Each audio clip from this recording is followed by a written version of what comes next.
Yes. അപ്പോൾ നമസ്കാരം, എല്ലാവർക്കും സഹകാരി പി എസ് സിയുടെ മറ്റൊരു ക്ലാസ്സിലേക്ക് ഹൃദ്യമായ സ്വാഗതം. അപ്പോൾ എല്ലാവരും ഹാപ്പിയായിട്ട്, പോസിറ്റീവായിട്ട്, സന്തോഷമായിട്ട്, ആരോഗ്യവാന്മാരും ആരോഗ്യവതികളുമായിട്ട് പഠിക്കാൻ ഊർജ്ജസ്വലരായിരിക്കുന്നു എന്ന പ്രതീക്ഷയോടുകൂടി ഇന്നത്തെ പഠനം നമ്മൾ ആരംഭിക്കാൻ പോവാണ്.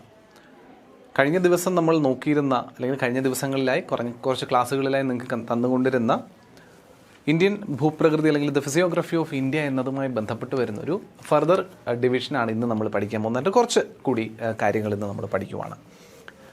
ഹിമാലയം പർവ്വതനിരകളുമായി ബന്ധപ്പെട്ട് അല്ലെങ്കിൽ ഉത്തര പർവ്വത മേഖലയുമായി ബന്ധപ്പെട്ട് വരുന്ന പർവ്വതനിരകളെ പറ്റി പഠിക്കുമ്പോൾ ഒരുപാടുണ്ട് നമുക്ക് മനസ്സിലാക്കാനായിട്ട്.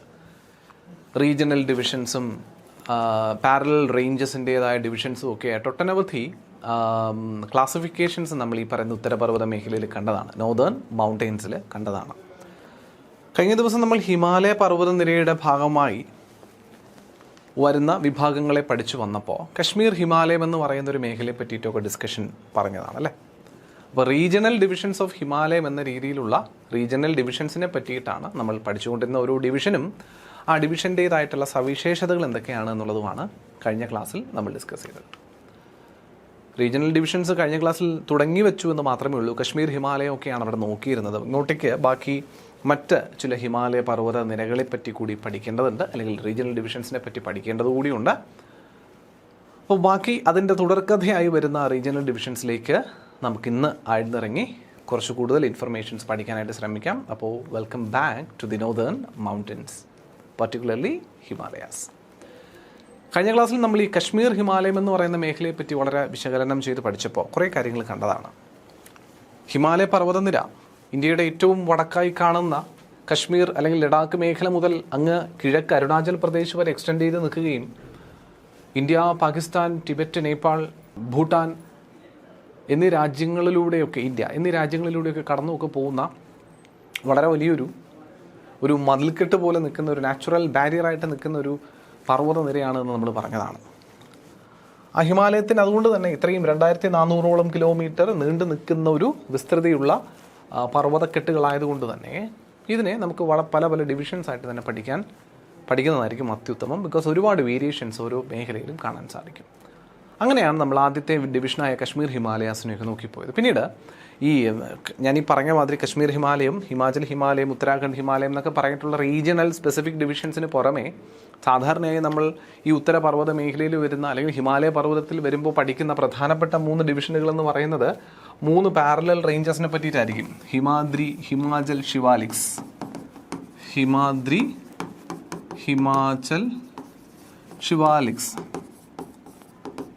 അപ്പോൾ കുറച്ചെങ്കിലും പഠിച്ചിട്ടുള്ള കുട്ടികളുടെ കാര്യത്തിൽ ഈ ഡിവിഷൻസ് അല്ലയോ പറയേണ്ടത്, ഇത് കാണുന്നില്ലല്ലോ എന്നുള്ള സംശയം തോന്നിയേക്കും. നമ്മുടെ സ്ലൈഡുകൾ സെറ്റ് ചെയ്തിരിക്കുന്ന രീതിയിൽ റീജിയണൽ ഡിവിഷൻസ് പറഞ്ഞു പോയിട്ടാണ് ഇതേ പറ്റിയിട്ടുള്ള പരാമർശം വന്നിട്ടുള്ളതെന്നുള്ളതാണ് ഞാൻ മനസ്സിലാക്കിയത്.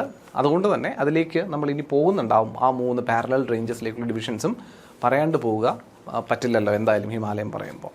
അപ്പോൾ അതിനു മുമ്പ് നമുക്ക് ഈ റീജിയണൽ ഡിവിഷൻസ് എന്തായാലും ഒന്ന് കണ്ടു മനസ്സിലാക്കി മുന്നോട്ട് പോകാം. ആ റീജിയണൽ ഡിവിഷൻസ് പഠിക്കുമ്പോഴും ഈ 3 പാരലൽ റേഞ്ചസ് നമ്മൾ പറയുന്നതുമായി ബന്ധപ്പെട്ടതിന് സമാനമായിട്ടുള്ള പ്രദേശങ്ങളെ പറ്റിയിട്ടുള്ള ഇൻഫർമേഷൻസ് നമുക്ക് എന്തായാലും കിട്ടുന്നുണ്ടാവും. ബിക്കോസ് ബേസിക്കലി ഈ ഹിമാലയ പർവ്വതം എന്ന് പറഞ്ഞ് ഇങ്ങനെ നിൽക്കുന്നതിനകത്ത് ഈ 3 പാരലൽ റേഞ്ചസ് നമ്മൾ പറയുന്നുണ്ടെങ്കിലും ഈ മേഖല കശ്മീർ ഹിമാലയം, അതിന് താഴെ ഹിമാചൽ ഹിമാലയം, ഉത്തരാഖണ്ഡ് ഹിമാലയം, പിന്നെ വരുന്നത് വെസ്റ്റേൺ ഹിമാലയം അല്ലെങ്കിൽ നേപ്പാൾ ഹിമാലയം, പിന്നെ ഇങ്ങനെ അറ്റത്തേക്ക് വരുമ്പോൾ ഈസ്റ്റേൺ ഹിമാലയം എന്നൊക്കെ വിളിക്കുന്ന ഭാഗങ്ങളിൽ ശരിക്കും പറഞ്ഞാൽ ഈ റേഞ്ചസിൻ്റെ ഭാഗങ്ങളായിട്ട് വരുന്നുണ്ട് അല്ലേ. ഹിമാദ്രി, ഹിമാചൽ, ശിവാലിക്സ് റേഞ്ചസ് എല്ലാം ഇതിൻ്റെ ഭാഗങ്ങളായിട്ട് വരുന്നുണ്ട് എന്നുള്ളത് കൊണ്ട് ക്യാരക്ടേഴ്സ് നമുക്കിവിടെയും അതിന് സമാനമായിട്ട് കാണാൻ സാധിക്കും. അപ്പോൾ ഇവിടെ സമാനമായ ക്യാരക്ടേഴ്സ് കാണുമ്പോൾ അത് ആ പാരലൽ റേഞ്ചിൻ്റേതല്ലേ എന്ന കൺഫ്യൂഷനൊന്നും വരുത്തരുത്. അപ്പോൾ പുതുതായി പഠിക്കുന്നവരുടെ കാര്യത്തിൽ ആ കൺഫ്യൂഷനൊന്നുമില്ല. ഓൾറെഡി പഠിച്ചവരുടെ കാര്യത്തിൽ മാത്രമേ ഉള്ളൂ ആ ഒരു കൺഫ്യൂഷൻസ് വരാൻ. ഓക്കെ. സോ റീജിയണൽ ഡിവിഷനുകളിൽ മറ്റൊന്ന് അല്ലെങ്കിൽ രണ്ടാമത്തേത് എന്ന് വേണമെങ്കിൽ നമുക്ക് പറയാൻ പറ്റുന്ന ഒരു ഡിവിഷൻ, സംസ്ഥാനത്തിൻ്റെ കൂടി അടിസ്ഥാനമാക്കി കൂടി പറയാൻ വേണമെങ്കിൽ ഹിമാചൽ ഹിമാലയ. ഈ ഹിമാചൽ ഹിമാലയ എന്ന് പറയുന്ന പ്രദേശം പ്രധാനമായിട്ടും നമുക്കറിയാവുന്നതുപോലെ ഹിമാചൽ പ്രദേശ് എന്ന സംസ്ഥാനവുമായി അസോസിയേറ്റ് ചെയ്ത് കാണാൻ സാധിക്കുന്നതാണ്. ചെനാബ്, രവി, ബിയാസ് എന്നീ 3 വളരെ പ്രധാനപ്പെട്ട സിന്ധു നദിയുടെ ട്രിബ്യൂട്ടറീസ് ആയിട്ടുള്ള നദികൾ കടന്നു പോകുന്ന പ്രദേശമാണ് ഈ ഹിമാചൽ ഹിമാലയ എന്ന് പറയുന്നത്.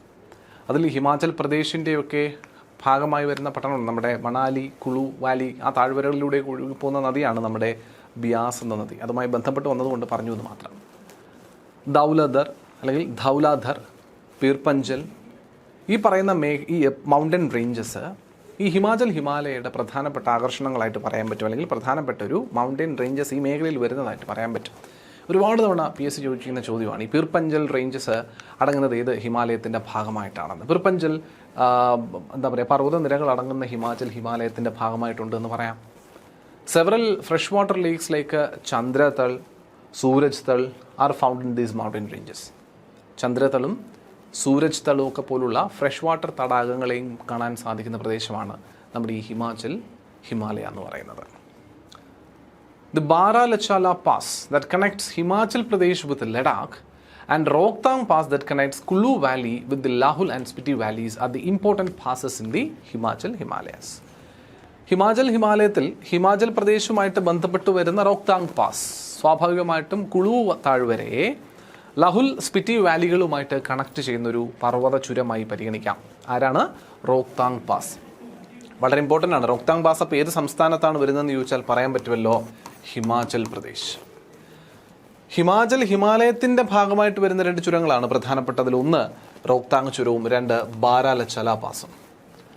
ബാരാലച്ചാല ചുരം വരുന്നതും ഹിമാചൽ പ്രദേശിനെ ലഡാഖുമായി കണക്ട് ചെയ്യുന്ന പർവ്വത ചുരമായി നമുക്ക് പരിഗണിക്കാൻ പറ്റുന്ന മറ്റൊരു ചുരമാണെന്ന് മനസ്സിലാക്കാം. റോക്താങ് പാസും ഇവിടെ കാണാൻ പറ്റും. Rohtang pass, Baralacha La pass. The beautiful valleys such as Kulu, Kangra, Lahul and tourist centers such as Shimla and Manali attracts numerous tourists to this Himalaya regions. ഞാൻ തന്നെ നേരത്തെ പറഞ്ഞ പോലെയാണ്. ഇപ്പോൾ ഈ മണാലി, കുളു എന്നീ പറയുന്ന സ്ഥലങ്ങളെ അറിഞ്ഞുകൂടാത്ത ഒരു മലയാളിയും ഇല്ല.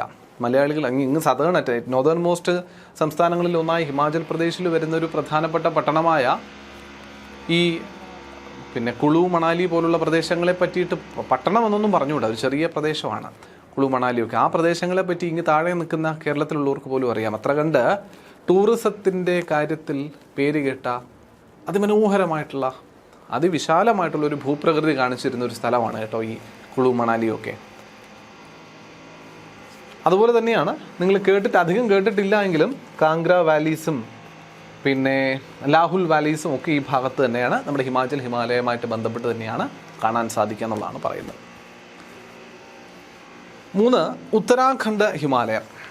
The Uttarakhand Himalayas is part of the Himalayas which extend from river Satluj to river Kali. ശരിക്കും പറഞ്ഞാൽ നമ്മുടെ ഈ ഹിമാലയ പർവ്വതത്തിൻ്റെ റീജിയണൽ ഡിവിഷൻ നമ്മൾ പറയുമ്പോഴേ സിന്ധു, സത്ലജ്, കാലി, തീസ്ത, ബ്രഹ്മപുത്ര. ഓക്കെ, ഇതാരാണ്? ഇത് സിന്ധുവാണ് അല്ലെങ്കിൽ ഇൻഡസ്. ഹിമാലയമാണ്. ഹിമാലയത്തിൽ ഇവിടെ ഇത് ഇൻഡസ്, സത്ലജ്, കാലി, തീസ്ത, ബ്രഹ്മപുത്ര. ഓക്കെ, സോ ഇത്രയും റിവേഴ്സിനെ ബേസ് ചെയ്തിട്ടാണ് ശരിക്കും പറഞ്ഞാൽ നമ്മൾ സാധാരണയായിട്ടുള്ള ഒരു normal division of regional division of ആരെ പറയുക, ഹിമാലയത്തിനെ പറയുക. ഹിമാലയത്തിൻ്റെ ഒരു റീജിയണൽ ഡിവിഷനായിട്ട് പറയുന്നത് ഈ ഒരു രീതിയിലാണ്. ആ രീതിയിൽ ഈ ആദ്യം വരുന്നയാളെ വിളിക്കുക, ഇൻഡസ് മുതൽ സത്ലജ് വരെയുള്ള ആ ഒരു ഡിവിഷനെ വിളിക്കുന്ന പേര് പഞ്ചാബ് ഹിമാലയാസ് എന്നാണ്. ഇതാണ് വിളിക്കുന്നത് പഞ്ചാബ് ഹിമാലയാസ്. നിങ്ങൾ കണ്ടിട്ടുള്ളതാവും, കേട്ടിട്ടുള്ളതാവും. സിന്ധു മുതൽ സത്ലജ് വരെ. ഈ സത്ലജ് മുതൽ കാലി വരെ വരുന്നതാണ് കുമയൂൺ ഹിമാലയാസ്. കുമയൂൺ എന്ന് മലയാളത്തിൽ പറയും, കുമയൂൺ എന്നാണ് ഇംഗ്ലീഷ് എഴുതുക. കുമയൂൺ ഹിമാലയാസ് ഏതുവരെ? സത്ലജ് നദി മുതൽ കാലി നദി വരെ. ഈ കാലി നദി എന്നത് ശരിക്കും പറഞ്ഞാൽ ഇന്ത്യയും നേപ്പാൾ എന്ന രാജ്യത്തെ തമ്മിൽ വേർതിരിക്കുന്ന ഒരു അതിർത്തി നിർണയ വരയായിട്ട് പരിഗണിക്കാൻ പറ്റുന്ന ഒരു നദിയാണ് ശരിക്കും പറഞ്ഞാൽ കാളി നദി. അപ്പോൾ കാളി നദി കഴിഞ്ഞാൽ പിന്നെ അങ്ങോട്ട് രാജ്യം നേപ്പാളാണ്. അതുകൊണ്ട് തന്നെ നേപ്പാൾ ഹിമാലയാസ് എന്ന് വിളിക്കും.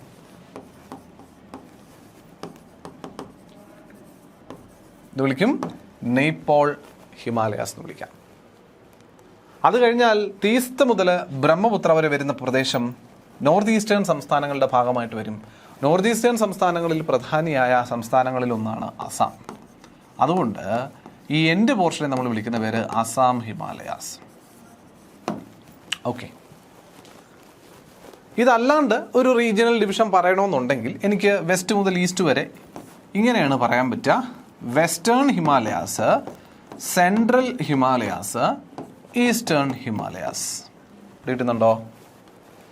ഇതിലെ ഈ വെസ്റ്റേൺ ഹിമാലയാസ് എന്ന് പറയുന്ന റീജിയൻ്റെ ഡിവിഷൻസ് അല്ലെങ്കിൽ സബ് ഡിവിഷൻസ് എന്ന പോലെയാണ് നമ്മൾ ഈ കശ്മീർ ഹിമാലയവും ഹിമാചൽ ഹിമാലയവും ഈ ഉത്തരാഖണ്ഡ് ഹിമാലയവും ഒക്കെ പഠിക്കുന്നത്. ഇപ്പോൾ ഒരു ക്ലാരിറ്റി കിട്ടിയോ? ഇപ്പോൾ റീജിയണൽ ഡിവിഷൻസിൽ ഈ കശ്മീർ ഹിമാലയം, ഹിമാചൽ ഹിമാലയം, ഉത്തരാഖണ്ഡ് ഹിമാലയം എന്നൊക്കെ പറഞ്ഞ് നമ്മൾ പഠിക്കുമ്പോൾ ഈ കോൺസെപ്റ്റുകളൊക്കെ എവിടെ നിന്നാണ് വരുന്നത്, ഇത്രയും ഡീറ്റെയിൽ ആയിട്ട് എവിടെ നിന്നാണ് വരുന്നത് വെച്ചെങ്കിൽ ഇതെല്ലാം ഈ വെസ്റ്റേൺ ഹിമാലയം എന്ന് പറയുന്ന ഡിവിഷൻ്റെ ഭാഗമായിട്ട് വരും. പിടിയിട്ടുന്നുണ്ടോ? ഇതല്ലാണ്ട് പറയുന്ന ഒരു ഡിവിഷനാണ് ഈ പഞ്ചാബ്, കുമയോൺ, നേപ്പാൾ, അസം ഹിമാലയാസ് എന്ന് പറയുന്ന വെസ്റ്റ് മുതൽ ഈസ്റ്റ് വരെയുള്ള ഡിവിഷൻ. എല്ലാം നദീനെ ബേസ് ചെയ്തിട്ടുള്ള ഡിവിഷൻ തന്നെയാണ്. അപ്പോൾ ഈ ഒരു വെസ്റ്റേൺ ഹിമാലയം എന്ന് പറയുമ്പോൾ ഇൻഡസിൽ തുടങ്ങി ഏതുവരെ വരുമായിരിക്കും? കാലി വരെ വരും. ബാക്കിയൊക്കെ സെയിമാണ്. കാലി, ഇത് തീസ്ത, ഇത് ബ്രഹ്മപുത്ര. ഓക്കെ, ബാക്കിയൊക്കെ സെയിമാണ്. അപ്പോൾ വെസ്റ്റേൺ ഹിമാലയം എന്ന് പറയുമ്പോൾ ഇൻഡസിൽ തുടങ്ങി എവിടെ തീരും? കാലി നദി വരെ തീരും. പിടിയിട്ടുന്നുണ്ടോ? ഇൻഡസിൽ തുടങ്ങി കാളി നദി വരെ തീരുന്നതാണ് വെസ്റ്റേൺ ഹിമാലയാസ്. അതിൻ്റെ ഭാഗമാണ് ഉത്തരാഖണ്ഡ് ഹിമാലയം. അതിൻ്റെ ഭാഗം എന്ന് പറയുമ്പോൾ അതിൻ്റെ അവസാനത്തെ ഭാഗമാണ് ഈ ഉത്തരാഖണ്ഡ് ഹിമാലയം എന്ന് പറയുന്നത്. ഓക്കെ, ഇതിൻ്റെ അവസാന ഭാഗമാണ് ഇത് ഈ ഉത്തരാഖണ്ഡ് ഹിമാലയം എന്ന് പറയുമ്പോൾ. അതുകൊണ്ട് തന്നെ സ്വാഭാവികമായിട്ടും ഈ ഉത്തരാഖണ്ഡ് ഹിമാലയം എവിടെ വന്ന് അവസാനിക്കുന്നുണ്ടാകും? റിവർ കാലി. എവിടെ തുടങ്ങി? സത്ലജിൽ. അപ്പോൾ സത്ലജിൽ തുടങ്ങി കാലിയിൽ അവസാനിച്ചിരിക്കുന്നു എന്ന പോർഷനായിട്ടാണ് ആരെ കൺസിഡർ ചെയ്യുന്നത്? ഉത്തരാഖണ്ഡ് ഹിമാലയത്തിനെ കൺസിഡർ ചെയ്യുന്നത്. അപ്പം അതിനു മുമ്പ് സിന്ധുവിൻ്റെ ഭാഗങ്ങളിലേക്കൊക്കെ പോകുന്നയാളായിരിക്കും നമ്മുടെ കശ്മീർ ഹിമാലയം എന്നുള്ളത് മനസ്സിലാക്കുക. സത്ലജും സത്ലജിൻ്റെയൊക്കെ ഭാഗമായിട്ട് കടന്നു വരുന്നുണ്ട് നമ്മുടെ ഹിമാചൽ ഹിമാലയം ആസ് വെൽ. ക്ലിയർ ആണോ? സോ ഒറിജിനൽ ഡിവിഷൻസ് ഈ ഒരു തരത്തിൽ നിങ്ങൾ ഓർത്തിരിക്കാൻ ശ്രമിക്കുക. We have a division like western ഹിമാലയം, സെൻട്രൽ ഹിമാലയം, ഈസ്റ്റേൺ ഹിമാലയം എന്ന രീതിയിൽ ഒരു ഡിവിഷൻ പറയാൻ സാധിക്കും. അത് പറയുന്നത് നദിയുടെ അടിസ്ഥാനത്തിലാണ്. വെസ്റ്റേൺ ഹിമാലയം എന്ന് പറയുമ്പോൾ ഇൻഡസ് മുതൽ കാളി വരെ, അതായത് സിന്ധു നദി മുതൽ കാളി നദി വരെയാണ്. സെൻട്രൽ ഹിമാലയം എന്ന് പറയുമ്പോൾ കാളി നദിയിൽ തുടങ്ങി തീസ്ത നദി വരെ വരും. അങ്ങ് സിക്കിമിനടുത്ത് വരുന്ന തീസ്ത നദി വരെ വരുന്നുണ്ടാവും. ആ തീസ്ത നദി മുതൽ ബ്രഹ്മപുത്ര വരെ വരുന്നതായിരിക്കും ഈസ്റ്റേൺ ഹിമാലയാസ് എന്ന രീതിയിൽ കൊടുക്കുന്ന റീജിയണൽ ഡിവിഷൻ. അതിനെ കുറച്ചുകൂടി ഒന്ന് എന്താ പറയുക, നാമകരണം ചെയ്യപ്പെട്ട് വിളിക്കുന്ന ഒരു ഡിവിഷനാണ് തൊട്ട് മുകളിൽ കണ്ട 4 ഡിവിഷൻ എന്ന് പറയുന്നത്. അവിടെ അഡീഷണലി നിങ്ങൾ ഈ പഠിക്കുന്നതിൽ നിന്നും വ്യത്യസ്തമായിട്ട് ഒരാളേ ഉള്ളൂ, ചെറിയൊരു വ്യത്യാസമേ ഉള്ളൂ. ആര്? സിന്ധുവിനും കാളിക്കും ഇടയിൽ ആര് കയറി വരുന്നു? ഒരു സത്ലജ് എന്ന ഡിവിഷനും കൂടി അവിടെ വരുന്നു എന്ന് മാത്രമേ ഉള്ളൂ കേട്ടോ. ആ സത്ലജ് വരെയുള്ളതിനെ പഞ്ചാബ്, അത് കഴിഞ്ഞിട്ട് കാലി വരെയുള്ളത് കുമയോൺ, കാളി തീസ്ത, നേപ്പാൾ ഹിമാലയം, തീസ്ത ബ്രഹ്മപുത്രനെ നമ്മൾ അസം ഹിമാലയസ് എന്നുള്ള രീതിയിലും വിളിച്ചിട്ടുണ്ട്. ക്ലിയർ ആണല്ലോ? അത്രേ ഉള്ളൂ. ഇതാണ് ആ ഒരു ഡിവിഷൻ. അപ്പോൾ ഇതിൽ ഈ വെസ്റ്റേൺ ഇന്ത്യ ഡിവിഷൻ്റെ ഭാഗമായിട്ടാണ് നമ്മൾ ഈ പറഞ്ഞുകൊണ്ടിരിക്കുന്നത് എന്നുള്ളത് ഓർത്തിരിക്കുക കേട്ടോ. ഉത്തരാഖണ്ഡ് ഹിമാലയമൊക്കെ അതിൻ്റെ ഭാഗമായിട്ടാണ് നമ്മൾ പറഞ്ഞു പോയത്. സോ നിങ്ങൾക്ക് ഈ കൺഫ്യൂഷൻസ് ഉണ്ടാവാൻ സാധ്യത ഉണ്ടെന്നുള്ളതുകൊണ്ടാണ് ഞാൻ ഇപ്പോൾ തന്നെ ഈ ഒരു ഡിവിഷൻ്റെ കാര്യം കൂടി പറഞ്ഞു പോയത്. ഇപ്പോൾ ക്ലിയർ അല്ലേ? ഇപ്പോൾ ഒരു ധാരണയൊക്കെ കിട്ടിയല്ലോ. എഴുതി വെച്ചേക്കുക കേട്ടോ. എന്തായാലും എഴുതി വെച്ച് പഠിച്ചു വയ്ക്കുക. ക്ലിയർ ആണല്ലോ? റെക്കോർഡിംഗ് ആയതുകൊണ്ട് നിങ്ങൾക്ക് വേണമെങ്കിൽ വീണ്ടും പോസ് ചെയ്ത് അത് കാണാനും സാധിക്കും. ഏത് തൊട്ട് ഇതുവരെ ഏത് വരുന്നു എന്നുള്ളതൊക്കെ നിങ്ങൾക്ക് കാണാൻ സാധിക്കും. ക്ലിയർ ആണേ? Right. Its western side is known as Gadwal Himalaya and the eastern side is known as Kumaon Himalaya. ഇതിൽ തന്നെ വെസ്റ്റേൺ സൈഡിനെ നമ്മൾ ഗഡ്വാൽ ഹിമാലയ എന്നും ഈസ്റ്റേൺ സൈഡിനെ കുമയോൺ ഹിമാലയ എന്നും വിളിക്കുന്നുണ്ട് എന്നുള്ളതാണ്. Several high peaks such as Nanda Devi, mount Kamet, Badrinath, Kedarnath et cetera are all situated in the Uttarakhand Himalaya. നമുക്ക് അറിയാവുന്ന കാര്യം അല്ലേ? നന്ദാദേവി കോട്ട്, നന്ദാദേവി, പിന്നെ മൗണ്ട് കൈമിറ്റ്, ബദ്രിനാഥ്, കേദാർനാഥ് ഒക്കെ ഉത്തരാഖണ്ഡിൻ്റെ ഭാഗമായിട്ട് വരുന്ന പ്രദേശങ്ങളാണെന്നുള്ളതാണ്. The Gangotri and Yamunotri glaciers, അതും നമുക്കറിയാം. ഇന്ത്യയിലെ ഏറ്റവും ഉയരം കൂടിയ, ഇന്ത്യയിലെ ഏറ്റവും നീളം കൂടിയ, ഇന്ത്യയിലെ ദേശീയ നദിയായ ഗംഗാനദി ഒറിജിനേറ്റ് ചെയ്യുന്ന ഹിമാനിയെ വിളിക്കുന്ന പേരാണ് ഗംഗോത്രി. ഇന്ത്യയിലെ ഏറ്റവും നീളം കൂടിയ നദിയായ ഗംഗാ നദിയുടെ ഏറ്റവും നീളം കൂടിയ ട്രിബ്യൂട്ടറിയായ യമുനാ നദി ഒറിജിനേറ്റ് ചെയ്യുന്നതും സമാനമായൊരു പ്രദേശത്ത് നിന്നാണ് യമുനോത്രി ഹിമാനിയിൽ നിന്ന്. ഈ ഗംഗോത്രി, യമുനോത്രി പോലുള്ള ഹിമാനികളുടെ എല്ലാം നിലനിൽപ്പ് അടങ്ങിയിരിക്കുന്നത് നമ്മൾ കൺസിഡർ ചെയ്യുന്നത് ഈ ഉത്തരാഖണ്ഡ് എന്ന പ്രദേശത്തിൻ്റെ ഭാഗമായിട്ടാണ്. അതുകൊണ്ട് തന്നെ ഉത്തരാഖണ്ഡ് ഹിമാലയത്തിൻ്റെ ഭാഗമാണ് ഗംഗോത്രി, യമുനോത്രി ഗ്ലേഷ്യറുകൾ എന്ന രീതിയിൽ നമുക്ക് കൺസിഡർ ചെയ്യാൻ പറ്റും. പിടിയിട്ടുന്നുണ്ടോ? And also fresh water lake such as Nainital and Bhimtal. Nainital, ഭീംതാലൊക്കെ പോലുള്ള ഫ്രഷ് വാട്ടർ തടാകങ്ങളുടെയും പ്രസൻസ് ഉത്തരാഖണ്ഡ് ഹിമാലയത്തിൻ്റെ ഭാഗമായി കാണാൻ സാധിക്കും. ഇതൊക്കെ ഒരല്പം ക്ലിയർ ആയിട്ട് ഡീറ്റെയിൽഡ് ആയിട്ട് നിങ്ങൾ പഠിക്കുന്നതിന് കൂട്ടത്തിലുള്ള കണ്ടന്റുകളാണ്.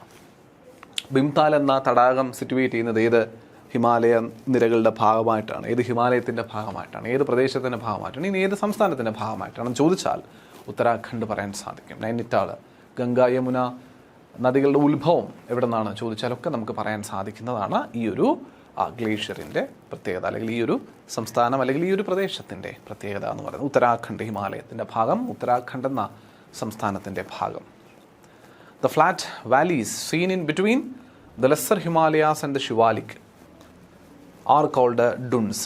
അത് നമ്മൾ അങ്ങോട്ടേക്ക് പോകുമ്പോൾ പഠിച്ചാലും മതിയാവും കേട്ടോ. നമ്മൾ ഇവിടെ വരേണ്ടിയതല്ല. ഇത് ശരിക്കും പറഞ്ഞാൽ ഒരു പാരലൽ റേഞ്ചസ് നമ്മൾ പഠിക്കുമല്ലോ. ആ പാരലൽ റേഞ്ചസ് നമ്മൾ പഠിക്കുന്ന സമയത്ത് ഈ രണ്ടാമത്തെ റേഞ്ച് ഏത് ഹിമാചൽ എന്ന റേഞ്ചുമായി ബന്ധപ്പെട്ട് നമ്മൾ പഠിക്കുന്നതാണത്. ഹിമാചലിനും ഷിവാലിക്സിനും ഇടയിൽ കാണുന്ന ഈ ഒരു പ്രദേശത്ത് വരുന്ന താഴ്വരകളെ വിളിക്കുന്ന പേരാണ് ഡുൺസ്. ഡെറാഡൂൺ എന്നൊക്കെ പറയുന്നത് നിങ്ങൾ കേട്ടിട്ടില്ലേ? ഡെറാഡൂൺ, പാട്ലിഡൂൺ, കോട്ട്ലിഡൂൺ എന്ന് പറഞ്ഞ് കേട്ടിട്ടുണ്ടാകും. ആ ഡുണ്ണുകൾ എന്ന് പറയുന്നത് നമ്മൾ പാരലൽ റേഞ്ചസ് പഠിക്കുമ്പോൾ പഠിച്ചാൽ മതി. ഇപ്പോൾ നോക്കിയില്ലെങ്കിൽ കുഴപ്പമൊന്നുമില്ല. എന്നാലും കൂട്ടത്തിൽ പറഞ്ഞതുകൊണ്ട് ഒന്ന് അറിഞ്ഞിരിക്കുക നിങ്ങൾ. Okay, right. The alpine summer meadows along the higher altitude mountain slopes of this region are called bughyals. The bughyals, when get buried under snow during winter, is made use for winter tourism in many years. അപ്പോൾ ബുഗ്യാൽ എന്ന് പറയുന്നത് ശരിക്കും പറഞ്ഞാൽ ഈ ഒരു പുൽമേടുകൾ തന്നെയാണ് കേട്ടോ. ഈ സമ്മർ സമയത്ത് നല്ലപോലെ ചെറിയ പുല്ലുകളാൽ നിബിഡമായി നിൽക്കുന്ന പർവ്വത ചെരുവുകളാണ് ഈ ബുഗ്യാൽസ് എന്ന് പറയുന്നത്. അപ്പോൾ അവിടെ എന്താ പറയുക, ഒരു 3000-4000 മീറ്ററിനൊക്കെ മുകളിൽ വരുന്ന സ്ഥലങ്ങളിലാണ് ഇത് കാണാൻ പറ്റുക. ഈ ആട്ടിടയന്മാർ അവിടെ ബക്രി, ആട്, പിന്നെ യാക്കൊക്കെ വേണ്ടുവോളം കൃഷിയല്ലല്ലോ വളർത്തുന്ന കൂട്ടരുള്ള ആൾക്കാരാണല്ലോ ഈ ഹിമാചൽ, ഉത്തരാഖണ്ഡ് പ്രദേശങ്ങളിലൊക്കെ. അപ്പം അങ്ങനെയുള്ളവർക്കൊക്കെ ഈ ആടിനെ റെയർ ചെയ്യുന്നതിന് വേണ്ടിയിട്ടൊക്കെ ആശ്രയിക്കുന്ന സ്ഥലമാണ് ഈ പറയുന്ന ബുഗ്യാൽസ് എന്ന് പറയുന്നത്. പക്ഷേ സമ്മർ സമയങ്ങളിൽ മാത്രമേ ഇത് ഉണ്ടാവുള്ളൂ. വിൻ്ററിലേക്കൊക്കെ പോകുന്ന സമയത്ത് ഇവിടെ ആടുകൾക്ക് മേയാൻ സാധ്യമല്ല. കാരണം മഞ്ഞ് വീണ് മഞ്ഞ് പുതഞ്ഞ് നിൽക്കുന്ന സാഹചര്യമായിരിക്കും. അതുകൊണ്ട് തന്നെ ആ സമയങ്ങളിൽ ഇവിടം ടൂറിസം ആക്റ്റീവായിട്ട് നടക്കുന്നൊരു സാഹചര്യവും കാണാൻ സാധിക്കുന്നുള്ളതാണ് ബുഗ്യാൽസിൻ്റെ പ്രത്യേകത എന്ന് പറയുന്നത്. ഈ ഭാഗത്ത് വരുന്ന പർവ്വത ചുരങ്ങളെ പറ്റി ഒന്ന് മനസ്സിലാക്കിയാൽ, Traill's pass connects the Pindari valley to Milam valley. Milam വാലിനെ പിണ്ടാരി വാലിയുമായി കണക്ട് ചെയ്യുന്ന പാസ്സാണ് ട്രെയിൽസ് പാസ്. 2, മാങ്ഷാദുര എന്ന് പറയുന്ന പ്രദേശം ഉത്തരാഖണ്ഡിനെ ടിബറ്റുമായിട്ട് കണക്ട് ചെയ്യുന്നത് ഇവിടെ കാണാൻ പറ്റുന്നുണ്ട്. മാങ്ഷാദുര ഉത്തരാഖണ്ഡിനെ ടിബറ്റുമായിട്ട് കണക്ട് ചെയ്യുന്നൊരു ചുരമാണ്. ഈ ട്രെയിൽസ് പാസും അതുപോലെ തന്നെയാണ്, ടിബറ്റുമായിട്ട് കണക്ഷൻ വരുന്നുണ്ട്. നിതി പാസ് ഉണ്ട്. നിതി പാസും അതുപോലെ തന്നെ ഉത്തരാഖണ്ഡിനെ ടിബറ്റുമായിട്ട് കണക്ട് ചെയ്യുന്നുണ്ട്. മുലിംഗ് പാസും ഉത്തരാഖണ്ഡിനെ ടിബറ്റുമായിട്ട് കണക്ട് ചെയ്യുന്നതാണ്. നിതിൻ പാസും ലിപ്പുലേക്ക് പാസും അതുപോലെ തന്നെ ഉത്തരാഖണ്ഡിനെ ടിബറ്റുമായിട്ട് കണക്ട് ചെയ്യുന്നതാണ്. അപ്പോൾ ഒട്ടുമുക്കാൽ ഇവിടെ വരുന്ന പാസിലെല്ലാം കണക്ഷൻ എങ്ങോട്ട് വരുന്നുണ്ട്? ട്രെയിൽസ് പാസ് ഒഴികെ ട്രെയിൽസ് പാസ് പിണ്ടാരി വാലിനെ മിലം വാലിയുമായിട്ട് മാത്രമേ കണക്ട് ചെയ്യുന്നുള്ളേ. ഇതാണ് ട്രെയിൽസ് പാസ് എന്ന് പറയുന്നത്. ഇതല്ല കേട്ടോ, ഇത് പിന്നെ നമ്മുടെ മങ്ഷാദുരയാണ് കേട്ടോ. ഇത് മങ്ഷാദുരയാണ്.